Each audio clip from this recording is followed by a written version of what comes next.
ಆತ್ಮೀಯ ರೈತ ಬಾಂಧವರೇ, ಕೃಷಿ ವಿಜ್ಞಾನ ಕೇಂದ್ರ ಕೊನೆಹಳ್ಳಿ ತಿಪಟೂರು ಇವರು ನಡೆಸುತ್ತಿರುವ ಟೆಕ್ ಟಾಕ್ ಟ್ಯೂಸ್ಡೇ ಕಾರ್ಯಕ್ರಮದ 3ನೇ ಸಂಚಿಕೆಗೆ ತಮ್ಮೆಲ್ಲರಿಗೂ ಆದರದ ಸ್ವಾಗತ.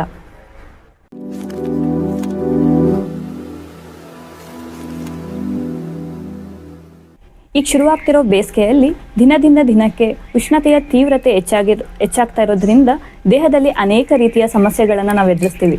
ಅವು ಯಾವುದು ಅಂತ ಹೇಳಿದ್ರೆ, ದೇಹದಲ್ಲಿ ನೀರಿನ ಕೊರತೆ ಕಮ್ಮಿ ಆಗಿರೋದಾಗಿರ್ಬೋದು, ತಲೆನೋವು, ವಿವಿಧ ರೀತಿಯ ಚರ್ಮ ಸಮಸ್ಯೆಗಳು ಹಾಗೂ ಅನೇಕ ಸಮಸ್ಯೆಗಳನ್ನು ನಾವೀಗ ಎದುರಿಸ್ತಾ ಇದ್ದೀವಿ. ಈ ಒಂದು ನಿಟ್ಟಿನಲ್ಲಿ ಈ ಒಂದು ವಿಶೇಷ ಸಂಚಿಕೆಯಲ್ಲಿ ಬಿಸಿಲಿನ ತಾಪಮಾನಕ್ಕೆ ಆಯುರ್ವೇದದಲ್ಲಿದೆ ಪರಿಹಾರ ಎಂಬ ವಿಷಯದ ಬಗ್ಗೆ ಚರ್ಚಿಸಲು ನಾವಿಲ್ಲಿ ಸೇರಿದ್ದೇವೆ.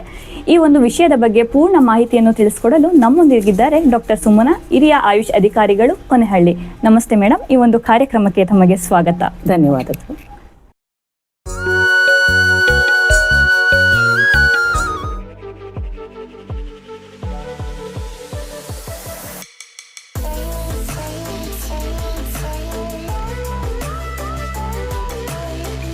ಮೇಡಮ್, ಈಗ ಬೇಸಿಗೆ ಕಾಲ ಹೆಚ್ಚಾಗಿರುತ್ತಾ ಇರೋದ್ರಿಂದ ಬಾಯಾರಿಕೆ ಜಾಸ್ತಿ ಆಗ್ತಾ ಇರುತ್ತೆ. ಅದಕ್ಕೆ ನಾವೇನು ಮಾಡ್ತೀವಿ ಅಂತ ಹೇಳಿದ್ರೆ, ಸಿಕ್ಕಲ್ಲಿ ನೀರನ್ನ ಸೇವಿಸ್ತಾ ಇರ್ಬೋದು, ಅಥವಾ ಕೋಲ್ಡ್ ಡ್ರಿಂಕ್ಸ್ನ ಕುಡಿತಾ ಇರ್ಬೋದು, ಅಥವಾ ಐಸ್ ಕ್ರೀಮು, ಈ ರೀತಿ ಸೇವಿಸೋದು ಎಷ್ಟು ಮಾತ್ರ ಸರಿ ಅಂತ ನಮಗೆ ತಿಳಿಸ್ಕೊಡಿ ಮೇಡಮ್. ಖಂಡಿತ ತಪ್ಪಾಗುತ್ತದು. ನಮ್ಮ ಈ ರೀತಿ ಋತುಕಾಲದಲ್ಲಿ ಸೇವಿಸಬಾರ್ದಂತಹ ಆಹಾರಗಳನ್ನು ತಗೊಂಡ್ರೆ ಅನಾರೋಗ್ಯ ಉಂಟಾಗುತ್ತೆ ಅಂತ ನಮ್ಮ ಆಚಾರ್ಯರುಗಳು ಮುಂಚೆನೇ ತಿಳಿಸಿದ್ದಾರೆ. ಈಗ ಈ ಥರ ನೀವು ಹೇಳ್ದಾಗೆ ಆಹಾರಗಳನ್ನ ಉಪಯೋಗಿಸಿದ್ರೆ ಬಾಯಾರಿಕೆ ಆಗ್ತಾ ಇರುತ್ತೆ, ಪಾಪ ಅವ್ರಿಗೆ ಏನಾರ ಒಂದು ಕೋಲ್ಡ್ ಡ್ರಿಂಕ್ಸ್ ಬೇಕಾಗುತ್ತೆ ಅಂತ ಅಂದ್ಬಿಟ್ಟು ಕುಡಿತಾರೆ ಅಂತ ಇಟ್ಕೊಳ್ಳಿ. ಆವಾಗ ಶೀತ, ಕೆಮ್ಮು, ಜ್ವರ, ತಲೆನೋವು, ಮೈಕೈ ನೋವಾಗಲಿ, ಜಾಯಿಂಟ್ಸ್ ಪೇಯ್ನು, ಕಾನ್ಸ್ಟಿಪೇಷನ್ನು, ಆ್ಯಸಿಡಿಟಿ, ಇಂತಹದೆಲ್ಲ ಕಾಯಿಲೆಗಳು ಉತ್ಪತ್ತಿಯಾಗುತ್ತೆ. ಅದಕ್ಕೆ ನಮ್ಮ ಆಯುರ್ವೇದ ಆಚಾರ್ಯಗಳು ದಿನಚರ್ಯೆ, ಋತುಚರ್ಯೆ ಅಂತ ಎಲ್ಲ ಹೇಳಿದ್ದಾರೆ. ಅಂದರೆ ಋತುವಿನ ತಕ್ಕಂತೆ, ಕಾಲಕ್ಕೆ ತಕ್ಕಂತೆ, ಅಂದರೆ ಈಗ ಪ್ಲೇಸು ಮತ್ತು ವೆದರ್ ಚೇಂಜ್ ಆದಾಗ ಅದಕ್ಕೆ ತಕ್ಕಂಥ ಆಹಾರಗಳನ್ನು ನಾವು ಉಪಯೋಗಿಸ್ತಾ ಬರಬೇಕು ಅಂತ ತಿಳಿಸ್ಕೊಟ್ಟಿದ್ದಾರೆ. ಹಾಗೆ ಈ ಬೇಸಿಗೆ ಕಾಲದಲ್ಲಿ ಎಂಥ ಆಹಾರ ತಗೋಬೇಕು ಅಂತಂದರೆ, ಮಧುರ, ತಿಕ್ತ, ಕಷಾಯ ರಸ ಇರುವಂತಹ ಆಹಾರಗಳು, ಅಂದರೆ ಸಿಹಿ, ಕಹಿ ಮತ್ತು ಒಗರು. ಅದರಲ್ಲೂ ಲಘು ಗುಣ ಇರಬೇಕು. ಯಾಕಂದರೆ ಬೇಸಿಗೆ ಕಾಲದಲ್ಲಿ ನಮ್ಮ ಡೈಜೆಸ್ಟಿವ್ ಸಿಸ್ಟಮ್ಮು ಡಿಕ್ರೀಸ್ ಆಗಿರುತ್ತೆ, ಪವರು. ಹಾಗಾಗಿ ಈಸಿಯಾಗಿ ಡೈಜೆಸ್ಟ್ ಆಗೋ ಆಹಾರಗಳನ್ನು ಮತ್ತು ತಂಪು ಉಂಟು ಮಾಡೋಂಥ ಆಹಾರಗಳನ್ನು ಉಪಯೋಗಿಸ್ಬೇಕು ಅಂತ ಹೇಳಿದ್ದಾರೆ. ಈಗ ಮನೆಯಲ್ಲೇ ಕೆಲವು ಆಹಾರಗಳನ್ನ ಸೇವಿಸಬಾರ್ದು ಅಂತ ಹೇಳ್ತಾರೆ ಬೇಸಿಗೆ ಕಾಲದಲ್ಲಿ. ಸೊ ಅದ್ರ ಬಗ್ಗೆ ಸ್ವಲ್ಪ ತಿಳಿಸ್ಕೊಡಿ. ಅಂದರೆ ಸೇವಿಸಬಹುದಾದಂತಹ ಆಹಾರಗಳು ಯಾವುದು, ಸೇವಿಸಬಾರ್ದಂತಹ ಆಹಾರಗಳು ಯಾವುದು ಮೇಡಮ್? ಈಗೇನಾಗುತ್ತೆ, ಈ ಥರ ನಾನು ಇಷ್ಟೇ ಹೇಳಿಬಿಟ್ರೆ ಎಲ್ರಿಗೂ ಏನು ಆಹಾರ ತಗೋಬೇಕು ಅನ್ನೋದು ಒಂದು ಸ್ವಲ್ಪ ಕನ್ಫ್ಯೂಸ್ ಆಗುತ್ತೆ. ಅದರಿಂದ ಒಂದಿಷ್ಟು ಲೀಸ್ಟ್ ಮಾಡಿ ಹೇಳ್ತೀನಿ ನಾನೀಗ. ಈಗ ಮನೆಯಲ್ಲಿ ಮಹಿಳೆಯರು ಈಸಿಯಾಗಿ ಕುಕ್ ಮಾಡಿ ಒಳ್ಳೆ ಆಹಾರ ಹೇಗೆ ತಗೋಬೋದು ಅನ್ನೋದು. ಆದಷ್ಟು ನ್ಯಾಚುರಲ್ ಫುಡ್, ನಿಮ್ಮ ಸುತ್ತಮುತ್ತ ಬೆಳೆದಿರುವಂತಹ ಪದಾರ್ಥಗಳಿಂದನೇ ನೀವು ಸೆಲೆಕ್ಟ್ ಮಾಡ್ಕೋಬೇಕು. ಅದರಲ್ಲಿ ಈ 3 ರಸಗಳು ಇರೋವಂಥದ್ದು ಮತ್ತು ಈಸಿಲಿ ಡೈಜೆಸ್ಟ್ ಆಗೋವಂಥದ್ದು ಮತ್ತು ತಂಪಾಗಿರೋಂಥದ್ದು, ಈ ಥರ ಆಹಾರಗಳನ್ನು ನೋಡ್ತಾ ಹೋದರೆ, ಫಾರ್ ಎಕ್ಸಾಂಪಲ್ಲು ರಾಗಿ ಕೀಲ್ಸ, ಹಾಲ್ಬಾಯಿ ಮತ್ತು ಇವೆಲ್ಲ ಅಂಬ್ಲಿಗಳು, ಇಂಥವನ್ನೆಲ್ಲ ಸೆಲೆಕ್ಟ್ ಮಾಡ್ಕೋಬೋದು. ಅದನ್ನು ಹೇಗೆ ಮಾಡೋದಪ್ಪ ಅಂತಂದರೆ, ಈಗ ರಾಗಿ ಅಥವಾ ಹೆಸರು ಕಾಳು, ಗೋಧಿ ಇವುಗಳನ್ನು ಬಳಸಿ ಒಂದು ನಿರ್ದಿಷ್ಟ ಮೆಥಡ್ ಇದೆ ಅದಕ್ಕೆಲ್ಲ. ಈ ಮನೇಲಿರೋ ಹೆಣ್ಮಕ್ಳಿಗೆ ಇದನ್ನೆಲ್ಲ ಮಾಡಿ ಅಭ್ಯಾಸ ಇರೋರು ಗೊತ್ತಿರುತ್ತಿದೆಲ್ಲ.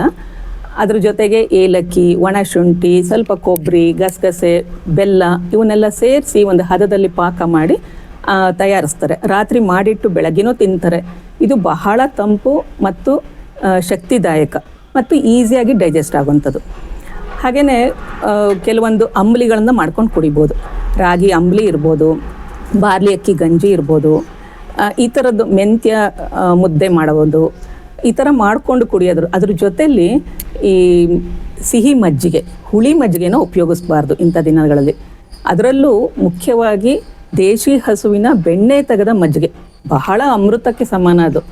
ಅದಕ್ಕೆ ಚಿಟಕಿ ಸೈಂಧವ ಲವಣ, ಬೇಕಾದರೂ ಉಪಯೋಗಿಸೋಕ್ಕಾಗಂಥವ್ರು ಒಂದು ಸ್ವಲ್ಪ ಹಸಿ ಶುಂಠಿ, ಒಂದು ಸ್ವಲ್ಪ ಈರುಳ್ಳಿ ಇವನ್ನೆಲ್ಲ ಬೆರೆಸಿ ಒಂಚೂರು ಕೊತ್ತಂಬರಿ ಸೊಪ್ಪು ಕುಡಿಯೋಕ್ಕೂ ತುಂಬ ಟೇಸ್ಟಿಯಾಗಿರುತ್ತೆ, ಈಸಿಯಾಗಿ ಡೈಜೆಸ್ಟ್ ಆಗುತ್ತೆ, ತಣ್ಣಗಿರುತ್ತೆ ಮತ್ತು ಎನರ್ಜಿ ಕೊಡುತ್ತೆ ದೇಹಕ್ಕೆ. ಈ ಥರ ಆಹಾರಗಳನ್ನು ಚೂಸ್ ಮಾಡ್ಬೋದು.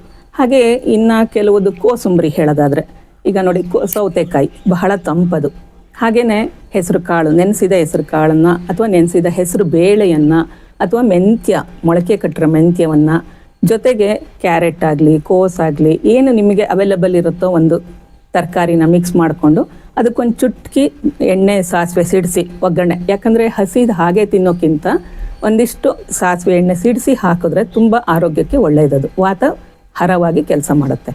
ಆ ಥರ ಮಿಕ್ಸ್ ಮಾಡಿಕೊಂಡು ಒಂದಿಷ್ಟು ಕಾಯಿ ತುರಿ, ಕೊತ್ತಂಬರಿ ಸೊಪ್ಪು, ನಿಂಬೆ ಹಣ್ಣಿನ ರಸ ಹಿಂಡಿ ಕುಡಿದ್ರೆ ಆರೋಗ್ಯನೂ ಹೌದು, ಬಾಯಿಗೆ ಒಳ್ಳೆ ರುಚಿನೂ ಹೌದು. ಇದೇ ಥರ ಜ್ಯೂಸು, ಪಾನಕ ಬಹಳ ಯೂಸ್ ಮಾಡೋಂಥದ್ದು ಎಲ್ಲರೂ ಈ ದಿನಗಳಲ್ಲಿ ಅಂತಂದರೆ ಇವೆರಡು. ಅದನ್ನು ಏನೇನೋ ಈಗ ಮಾರ್ಕೆಟಲ್ಲಿ ಸಿಗೋವಂಥ ಡ್ರಿಂಕ್ಸ್ಗಳನ್ನು ಅಥವಾ ಫ್ರಿಜ್ಜಲ್ಲಿಟ್ಟಿರೋ ಕೋಲ್ಡ್ ಡ್ರಿಂಕ್ಸ್ಗಳನ್ನು, ಫರ್ಮೆಂಟೆಡ್ ಲಿಕ್ವಿಡ್ಗಳನ್ನು, ಆಮೇಲೆ ಕಾರ್ಬೋನೇಟೆಡ್ ಲಿಕ್ವಿಡ್ಗಳನ್ನು, ಇಂಥವನ್ನೆಲ್ಲ ಬಳಸೋ ಬದಲು ಮನೆಯಲ್ಲೇ ನಾವು ಸುತ್ತಮುತ್ತ ಸಿಗೋಂಥ ಹಣ್ಣುಗಳಲ್ಲೇ ಮಾಡ್ಕೋಬಹುದು. ಹೇಗಪ್ಪ ಅಂತಂದರೆ ಈಗ ಬೆಲ್ವತ್ತೆ ಹಣ್ಣು, ಬೇಲ್ದಣ್ಣು ಅಂತ ಎಲ್ರಿಗೂ ಕರಿತೀರ, ಗೊತ್ತಾಗತ್ತದಲ್ಲ. ಬೇಲ್ದಣ್ಣಂದು ಪಾನಕ ಮಾಡ್ಕೊಂಡು ಕುಡಿಬೋದು. ಅದು ರಾಮನವಮಿ ದಿವಸ ಬೇಲ್ದಣ್ಣಿನ ಪಾನಕ, ಕೋಸಂಬರಿ ಬಹಳ ಪ್ರಚಲಿತ ಅದು. ಯಾಕೆ ಅಂದರೆ ಬೇಸಿಗೆ ಕಾಲಕ್ಕೆ ಒಳ್ಳೆ ಆಹಾರ ಅದು. ಹಾಗೆಯೇ ಈ ಕರ್ಬೂಜ, ಕಲ್ಲಂಗಡಿ ಹಣ್ಣು, ಕಬ್ಬು, ಎಳ್ನೀರು ಮತ್ತು ಪ್ಯಾಷನ್ ಫ್ರೂಟ್ಸ್ ಅಂತಾರೆ ಅದು, ಹೀಗೆ ಅನೇಕ ಹಣ್ಣುಗಳನ್ನು, ನಮ್ಮ ಸುತ್ತ ಬೆಳೆದಿರೋಂಥ ಹಣ್ಣುಗಳನ್ನು ನಾವು ಪಿಕ್ ಮಾಡಿ ಅದರಲ್ಲೇ ಜ್ಯೂಸ್ ಮಾಡ್ಕೊಂಡಾರ ಕುಡಿಬೋದು, ಇಲ್ಲ ಹಾಗೆ ಚೂ ಮಾಡಿ ಅಗದು ತಿನ್ಬೋದು. ಇನ್ನೂ ಚೂ ಮಾಡಿ ಅಗದು ತಿನ್ನೋದ್ರಿಂದ ನಮ್ಮ ಆರೋಗ್ಯಕ್ಕೆ ಇನ್ನೂ ಹೆಚ್ಚು ಅನುಕೂಲ ಆಗುತ್ತೆ. ಹಾಗೆ ಅದರಿಂದ ಫೈಬರ್ ಸಿಗೋದ್ರಿಂದ ಮಲಬದ್ಧತೆ, ಕಾನ್ಸ್ಟಿಪೇಷನ್ ಸಹ ನಿವಾರಣೆ ಆಗುತ್ತೆ. ಹಾಗೆ ತುಂಬ ದಾಹ ಆಗ್ತಾ ಇರುತ್ತೆ, ಉರಿ ಆಗ್ತಿರುತ್ತೆ ಅಂಥವರು ಈ ಹಣ್ಣುಗಳನ್ನು ಅವಾಗವಾಗ ಉಪಯೋಗಿಸೋದ್ರಿಂದ ಅಸಿಡಿಟಿನೂ ಆಗೋದಿಲ್ಲ ಮತ್ತು ಹೊಟ್ಟೆನೂ ತುಂಬಿದಲ್ಲ ಅನಿಸುತ್ತೆ, ಫೀಲ್ ಆಗುತ್ತೆ. ಹಿಂದಿನ ಕಾಲದಲ್ಲಿ ಜ್ಞಾಪಿಸ್ಕೊಳ್ಳಿ, ಯಾವ್ದಾರ ಮನೆ ಹೊರಗಡೆಯಿಂದ ಬಂದವ್ರಿಗೆ ತುಂಬ ಆಯಾಸ ಆಗಿರ್ತಿತ್ತು, ಬಳಲಿಕೆ ಆಗಿರ್ತಿತ್ತು, ಅಂಥವ್ರಿಗೆ ಬಂದ ತಕ್ಷಣ ಒಂದು ತುಂಡು ಬೆಲ್ಲ ಕೊಟ್ಟು ನೀರು ಕುಡಿಯೋಕ್ಕೆ ಕೊಡೋರು. ಅದು ಹಾಗೆ ದಾಹ ಪ್ರಶಮಕ ಅಂತ ಕರಿತೀವಿ. ಹಾಗೆ ಈ ಥರ ನಾವು ನಮ್ಮಲ್ಲಿ ಮನೆಯಲ್ಲಿ ಸಿಗುವಂಥ ಆಹಾರಗಳನ್ನೇ ನಾವು ಬಳಸಿದ್ರೆ ನಮ್ಮ ಬೇಸಿಗೆಯಲ್ಲಿ ತಲೆದೋರ್ಬೋದಾದ ಅನೇಕ ವ್ಯಾಧಿಗಳು ಕಡಿಮೆ ಆಗುತ್ತೆ. ಹಾಗೂ ಬಳಲಿಕೆ, ಸುಸ್ತು, ಡಿಹೈಡ್ರೇಷನ್ನು, ನಿರ್ಜಲೀಕರಣ ಅಂತ ಹೇಳ್ತಾರಲ್ಲ, ನಿಶಕ್ತಿ, ಇವುಗಳು ಕೂಡ ಕಡಿಮೆ ಆಗುತ್ತೆ. ಹಾಗೆ ಆ ದಿನಗಳಲ್ಲಿ ಕಾಫಿ ಟೀ ಎಲ್ಲ ಯಥೇಚ್ಛವಾಗಿ ಚಳಿಗಾಲದಲ್ಲಿ ಉಪಯೋಗಿಸ್ತಾ ಬಂದ್ಬಿಟ್ಟಿರ್ತಾರೆ. ಹಾಗೆ ಬೇಸಿಗೆ ಕಾಲ, ಈಗ ಚಳಿಗಾಲ ಮುಗಿತಾ ಬರ್ತಾ ಇದೆ, ಬೇಸಿಗೆ ಕಾಲ ಆರಂಭ ಆಗೋಗಿದೆ ಆಲ್ರೆಡಿ. ಈ ಬೇಸಿಗೆ ಕಾಲದಲ್ಲಿ ಅದೇ ಕಾಫಿ ಟೀನ ಮುಂದುವರಿಸಿದ್ರೆ ಗ್ಯಾರಂಟಿ ಗ್ಯಾಸ್ಟ್ರೈಟಿಸು, ಅಸಿಡಿಟಿ, ಬಾಯಿ ಹುಣ್ಣು ಎಲ್ಲ ಆಗೋಗುತ್ತೆ. ಹಾಗೆ ಅದ್ರ ಬದಲು ಏಲಕ್ಕಿ, ಧನಿಯಾ, ಒಣಶುಂಠಿ ಮತ್ತು ಜೀರಿಗೆ ಇವುಗಳನ್ನು ಕುಟ್ಟಿ ಪುಡಿ ಮಾಡಿಕೊಂಡು ಆ ಪುಡಿಯನ್ನು ಚೆನ್ನಾಗಿ ಕುದಿಸಿ ಡಿಕಾಕ್ಷನ್ ತೆಗೆದು ಒಂದು ಸ್ವಲ್ಪ ಕಲ್ಲು ಸಕ್ಕರೆ, ಹಾಲು ಹಾಕಿ ಕುಡಿದ್ರೆ ಇತ್ಲಾಗೆ ಕಾಫಿ ಟೀ ಬದಲು ಒಂದು ಪಾನೀಯ ಕುಡ್ದ ಹಾಗೋ ಆಗುತ್ತೆ, ಆರೋಗ್ಯನೂ ಸಿಗುತ್ತೆ. ಬಾರ್ಲಿ ಅಕ್ಕಿ, ಈ ಬಾರ್ಲಿ ಅಕ್ಕಿನ ಡೈರೆಕ್ಟ್ ಬೇಯಿಸೋದಕ್ಕೆ ತುಂಬ ಟೈಮ್ ತಗೊಳುತ್ತೆ. ಹಾಗಾಗಿ ಒಂದು ಸ್ವಲ್ಪ ಪೌಡ್ರ್ ಮಾಡಿಕೊಂಡು ಆ ಬಾರ್ಲಿ ಅಕ್ಕಿ ಗಂಜಿ ಕುಡಿದ್ರೆ ಬೆಳಗ್ಗೆ ಎದ್ದ ತಕ್ಷಣ ತುಂಬ ತಂಪದು. ಅದಕ್ಕೆ ಬೇಕಾದರೆ ನಿಮ್ಗೆ ರುಚಿಗೆ ಬೇಕಾ ಅಂದರೆ ಏಲಕ್ಕಿ ಇವನ್ನೆಲ್ಲ ಹಾಕ್ಕೊಂಡು ಮಾಡ್ಕೋಬೋದು. ಹಾಗೆ ಬಾದಾಮಿ ಹಾಲು ತುಂಬಾ ಒಳ್ಳೆಯದು. ಅದುವೇ ಮಧ್ಯೆ ಡೈಲಿ ಒಂದೇ ಥರ ಕುಡಿಯೋದು ಬೇಜಾರು ಅಂದಾಗ ಇವನ್ನೆಲ್ಲ ಆಲ್ಟರ್ನೇಟ್ ಆಗಿ ತಗೋಬಹುದು. ಇನ್ನು ದಿನನಿತ್ಯ ಬಳಸ್ಬೋದಾದ ತರಕಾರಿಗಳು ಅಂತಂದರೆ ಈ ತುಂಬ ನೀರಿನ ಅಂಶ ಹೆಚ್ಚಿರುವಂಥ ತರಕಾರಿಗಳು, ಈಗ ಹೀರೆಕಾಯಿ, ಪಡವಲಕಾಯಿ, ಹಾಗಲಕಾಯಿ, ಬೆಂಡೆಕಾಯಿ, ಇಂತಹ ಪದಾರ್ಥಗಳನ್ನು ನಾವು ದಿನನಿತ್ಯ ಆಹಾರ ಬಳಸಬೇಕು. ಈಗ ರೊಟ್ಟಿ ಮಾಡಿರ್ತೀರ, ಅಕ್ಕಿ ರೊಟ್ಟಿ, ಅದಕ್ಕೆ ನೆಂಚಿಕೆ ಆಗಿ ಇವುಗಳನ್ನು ಸೇರಿಸಿ, ಈಗ ಕ್ಯಾರೆಟು, ಹೆಸರುಬೇಳೆ, ಹೆಸರು ಕಾಳು ಹಾಕಿರೋ ತವ್ವೆನೋ ಸಾಂಬಾರು ಮಾಡಿದ್ರೆ ತಂಪು ಕೂಡ, ಆಹಾರನೂ ಕೂಡ, ಶಕ್ತಿದಾಯಕನೂ ಕೂಡ. ಜೊತೆಯಲ್ಲಿ ಅಕ್ಕಿ ರೊಟ್ಟಿ ಜೊತೆಲಿ ಬೇಕಾದ್ರೆ ಅಕ್ಕಿ ರವೆಯಿಂದ ಮಾಡಿರುವಂತಹ ಕಡುಬು, ಅಕ್ಕಿ ರವೆ ಇಡ್ಲಿ, ಇವುಗಳೆಲ್ಲ ನಮ್ಮ ಆರೋಗ್ಯಕ್ಕೆ ಬಹಳ ಒಳ್ಳೆಯದು. ಮತ್ತು ನಾನು ಆಗಲೇ ಹೇಳ್ದಂಗೆ ಮಜ್ಜಿಗೆ, ಅದರಲ್ಲೂ ದೇಶಿ ಹಸುವಿನ ಮಜ್ಜಿಗೆ ಮತ್ತು ಹಾಲು, ತುಪ್ಪ ಈ ದಿನಗಳಲ್ಲಿ ಬಹಳ ಅತ್ಯುತ್ತಮ ಆಹಾರ. ಮತ್ತು ಮುಖ್ಯವಾಗಿ ಹೇಳಬೇಕಾಗಿರೋ ಇನ್ನೊಂದು ಅಂಶ ಅಂದರೆ ಆಯುರ್ವೇದ ಗಿಡಮೂಲಿಕೆಗಳು. ಈ ಲಾವಂಚ, ಸೊಗದೆ ಬೇರು, ಸಾರೀವ ಅಂತಾರಲ್ಲ ಅದು, ಕೊನ್ನಾರಿಗೆಡ್ಡೆ, ರಕ್ತಚಂದನ, ಇಂತಹ ಕೆಲವೊಂದು ಗಿಡಮೂಲಿಕೆಗಳನ್ನು ನಾವು ಈ ಫಾಂಟ ಮಾಡಿ ಕುಡಿಬಹುದು. ಅದನ್ನು ಹೇಗಪ್ಪ ಅಂತಂದರೆ ಅದನ್ನು ಪೌಡ್ರ್ ಮಾಡಿಕೊಂಡು ಒಂದು ಕುದಿತಿರೋ ನೀರಿಗೆ ಒಂದು ಸ್ವಲ್ಪ ಹಾಕಿ, ಒಂದು ಸ್ಪೂನಷ್ಟು ಹಾಕಿ ತಟ್ಟೆ ಮುಚ್ಚಿ ಆಫ್ ಮಾಡಿಬಿಡ್ಬೇಕು ಸ್ಟವ್ನ. ಅದು ತಣ್ಣಗಾಗಿ ಕೆಳಗಿಳಿದ ಮೇಲೆ ಅದಕ್ಕೆ ಒಂದು ಸ್ವಲ್ಪ ತಣ್ಣಗಾಗಿರುತ್ತಲ್ಲ, ಹಾಗಾಗಿ ಜೇನುತುಪ್ಪ, ಒಂದು ಸ್ವಲ್ಪ ಏಲಕ್ಕಿ ಪುಡಿ ಎಲ್ಲ ಹಾಕ್ಕೊಂಡು ಕುಡಿದ್ರೆ ಬಹಳ ಶ್ರೇಷ್ಠವಾದ ಪಾನೀಯ ಅದು ಬೇಸಿಗೆ ಕಾಲದಲ್ಲಿ. ಯಾಕಂದರೆ ಬೇಸಿಗೆ ಕಾಲದಲ್ಲಿ ಋತುಗನುಸಾರವಾದ ಆಚರಣೆಗಳನ್ನು ಯಾರು ಮಾಡ್ತಾ ಇರಲ್ವೋ ಅವರಲ್ಲಿ ಚರ್ಮ ವ್ಯಾಧಿಗಳು ಸಹ ಎದ್ದೇಳುತ್ತೆ. ಆ ಥರ ಈ ಪಾನೀಯ ಕುಡಿಯೋದ್ರಿಂದ, ಅಂದರೆ ಈ ಫಾಂಟ ಕುಡಿಯೋದ್ರಿಂದ ಆ ಥರ ಚರ್ಮ ವ್ಯಾಧಿ ಕೂಡ ನಿವಾರಣೆ ಆಗುತ್ತೆ. ಇನ್ನು ಮುಖ್ಯವಾಗಿ ಹೇಳಬೇಕು ಅಂದರೆ ಈ ಜ್ಯೂಸ್ಗಳಲ್ಲಿ ಆದರೆ ಹರಳೆಕಾಯಿ, ಎರಳೆಕಾಯಿ ಅಂತ ಕರಿತಿರಲ್ಲ, ಈ ಕಾಲದಲ್ಲೇ ಅದು ಬಿಡೋದು, ಬೇಸಿಗೆ ಕಾಲದಲ್ಲೇ. ಮತ್ತು ನಿಂಬೆಹಣ್ಣು, ಇಂತಹ ಶರ್ಬತ್ನ ಆದಷ್ಟು ಜೇನುತುಪ್ಪ ಹಾಕ್ಕೊಂಡು ಕುಡಿದ್ರೆ, ಈ ಸಕ್ಕರೆಗಿಂತ ಜೇನುತುಪ್ಪ ಅಥವಾ ಕಲ್ ಸಕ್ಕರೆ ಹಾಕ್ಕೊಂಡು ಕುಡಿದ್ರೆ ಬಹಳ ಒಳ್ಳೆಯದು. ಇವಿಷ್ಟು ನಾನು ದಿನನಿತ್ಯ ಮನೆಯಲ್ಲೇ ಮಹಿಳೆಯರು ಬಳಸ್ಬೋದಾದಂಥ, ಮಕ್ಕಳಿಗೆ ಆರಾಮಾಗಿ ಧೈರ್ಯವಾಗಿ ಕೊಡ್ಬೋದಾದಂಥ ಆಹಾರಗಳು. ಒಳ್ಳೆಯ ಮಾಹಿತಿಯನ್ನು ತಿಳಿಸ್ಕೊಟ್ಟಿದ್ದೀರಿ ಮೇಡಮ್. ಇದೇ ನಿಟ್ಟಿನಲ್ಲಿ ಈ ಬೇಸಿಗೆಗಾಲದಲ್ಲಿ ನಮ್ಮ ದಿನಚರಿ ಹೇಗಿರಬೇಕು, ಅಂದರೆ ನಾವು ಹಾಕುವಂಥ ಬಟ್ಟೆ ಆಗಿರ್ಬೋದು, ಇಲ್ಲ ಬಿಸಿಲಿಗೆ ಹೋದಾಗ ನಾವು ಪಾಲಿಸಬೇಕಾದಂತಹ ಕ್ರಮಗಳು ಯಾವುದು ಅನ್ನೋದ್ರ ಬಗ್ಗೆ ಸ್ವಲ್ಪ ತಿಳಿಸ್ಕೊಡಿ ಮೇಡಮ್. ಖಂಡಿತ. ಇಲ್ಲಿ ಒಂದು ಮುಖ್ಯವಾಗಿ ಹೇಳಲೇಬೇಕು, ಈ ರೀತಿಯಾದ ದ್ರವ ಆಹಾರ, ಲಘು ಆಹಾರ ಸೇವನೆ ಮಾಡೋದ್ರಿಂದ ಒಂದು ಮುಖ್ಯವಾಗಿ ಬೆನಿಫಿಟ್ ಇನ್ನೊಂದು, ಮಹಿಳೆಯರಲ್ಲ, ಅದರಲ್ಲೂ ಎಸ್ಪೆಷಲಿ ಮಹಿಳೆಯರು ತುಂಬ ವೆಯ್ಟ್ ಲಾಸ್ ಮಾಡ್ಕೋಬೇಕು ಅನ್ನೋ ಕಾನ್ಷಿಯಸ್ ಇರೋ ಮಹಿಳೆಯರಿಗೆ ಬಹಳ ಬೆನಿಫಿಟ್ ಆಗುತ್ತೆ ಇದು. ಯಾಕಂದರೆ ಇದರಲ್ಲಿ ಎಣ್ಣೆ ಅಂಶ ಕಡಿಮೆ ಇರುತ್ತೆ ಮತ್ತು ಲೈಟ್ ವೆಯ್ಟ್ ಇರುತ್ತೆ. ಹಾಗಾಗಿ ಈಸಿಯಾಗಿ ವೆಯ್ಟ್ ಲಾಸ್ ಆಗೋಗುತ್ತೆ ಅದರಲ್ಲಿ. ಮತ್ತು ಈ ಬೇಸಿಗೆ ಕಾಲದಲ್ಲಿ ಏನು ಉಪಕ್ರಮಗಳನ್ನ ಅನುಸರಿಸಬೇಕು ಅನ್ನೋದು ಮುಖ್ಯವಾಗಿ, ಏನೇನು ಮಾಡಬಾರ್ದು ಅಂತ ಬಹಳ ಇಂಪಾರ್ಟೆಂಟು. ಈ ಬೇಸಿಗೆ ಕಾಲದಲ್ಲಿ ಮಸಾಲೆ ಪದಾರ್ಥಗಳನ್ನ, ಕರಿದ ಪದಾರ್ಥಗಳು ಮತ್ತು ಖಾರ, ಎಣ್ಣೆ ಐಟಮ್ಗಳು, ತುಂಬ ಹೆವಿ ಫುಡ್ ಲೈಕ್ ಪೂರಿ, ಆ ಥರದ್ದು ಬೋಂಡ, ಬಜ್ಜಿ, ಈ ಥರದ ಪದಾರ್ಥಗಳನ್ನ ಆದಷ್ಟು ಸೆಲೆಕ್ಟ್ ಮಾಡ್ಕೋಬಾರ್ದು. ಸಾಂಬಾರು, ಪಲ್ಯ ಮಾಡಬೇಕಾದ್ರೂ ತುಂಬ ಮಸಾಲೆಗಳನ್ನು, ತುಂಬ ಖಾರಗಳನ್ನು ಹಾಕಬಾರ್ದು. ಹಾಗೆಯೇ ಈ ಸ್ಟ್ರೀಟ್ ಫುಡ್, ವೆಂಡರ್ ಫುಡ್ಸ್ ಎಲ್ಲ ಇರುತ್ತಲ್ಲ, ಪಿಜ್ಜಾ, ಬರ್ಗರು, ಪಾನಿಪುರಿ, ಅದೆಲ್ಲ ಎಕ್ಸೆಟ್ರಾ ಆದಷ್ಟು ಅವಾಯ್ಡ್ ಮಾಡಬೇಕು ಇಂಥ ದಿನಗಳಲ್ಲಿ. ಇದನ್ನು ತಿನ್ನೋದ್ರಿಂದ ಈಸಿ ಡೈಜೆಸ್ಟ್ ಆಗದಲ್ಲೇ ಮೆಕ್ಕಂಥ ಕಾಯಿಲೆಗಳೆಲ್ಲ ಬರುತ್ತೆ ಮತ್ತು ಗ್ಯಾಸ್ಟ್ರಿಕ್ ಬರುತ್ತೆ. ಹಾಗಾಗಿ ಆ ಥರ ಫುಡ್ ಅವಾಯ್ಡ್ ಮಾಡೋದು ಬಹಳ ಕ್ಷೇಮವಾದ್ದು.